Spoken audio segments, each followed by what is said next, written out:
In the mountain-wrapped kingdom of Tharados, where stone streets gleamed with sunlit dust and the scent of iron hung thick in the air, two craftsmen lived side by side. One was Bragan, the blacksmith, broad of shoulder, arms corded with sinew, his leather apron stiff with years of soot. His forge burned day and night, hammer blows echoing like war drums as he shaped plows, swords, hinges, and chains. The other was Seller, the goldsmith, slender, sharp-eyed, his hands steady as still water. His shop smelled of melted beeswax and smoldering charcoal, and his work was for the nobles, rings, chalices, diadems that caught torchlight like captured stars. Though their forges were neighbors, their worlds were far apart. Bragan's customers paid in copper and gratitude. Sellers paid in gold and flattery. One evening, as twilight spilled over Tharados and the bells called the city folk to rest, Bragan came to Seller's shop. "Seller," he rumbled, "I have a thought. Let us combine our work. You bring beauty, I bring strength. Together we could forge things that will outlast kingdoms." Seller looked up from a half-finished brooch shaped like a falcon's wing. His eyes drifted over Bragan's soot-blackened hands. "Strength is fine for hinges and gates, Bragan, but beauty is what endures in memory." "The wealthy want grace, not iron." Bragan's jaw tightened. "Grace may catch the eye, but strength bears the weight of the world." Seller chuckled softly, shaking his head. "And so you hammer away for farmers and soldiers while I craft for kings. Tell me, who truly endures?" They parted with strained smiles, but fate, as it does, waited patiently to make its point. That winter, a bitter storm rolled from the northern peaks, flaying the city with ice and snow.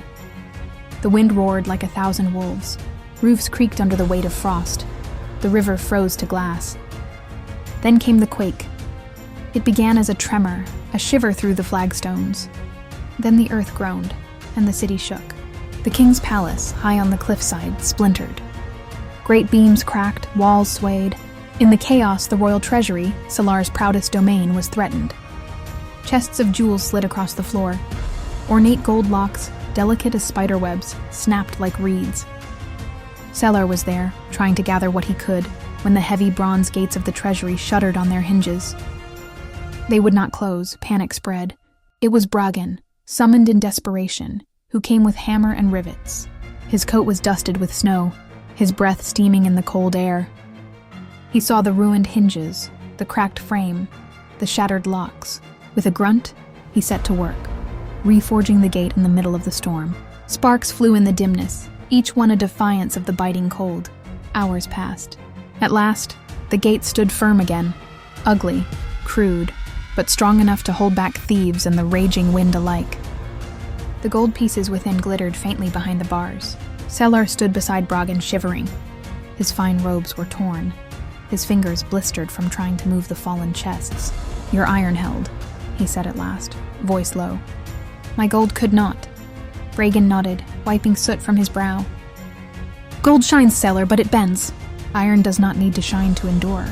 The king rewarded Bragan with a silver torque, plain but strong, and decreed that from that day forth, all treasures of the realm would be locked in iron-chained chests with gold only for adornment.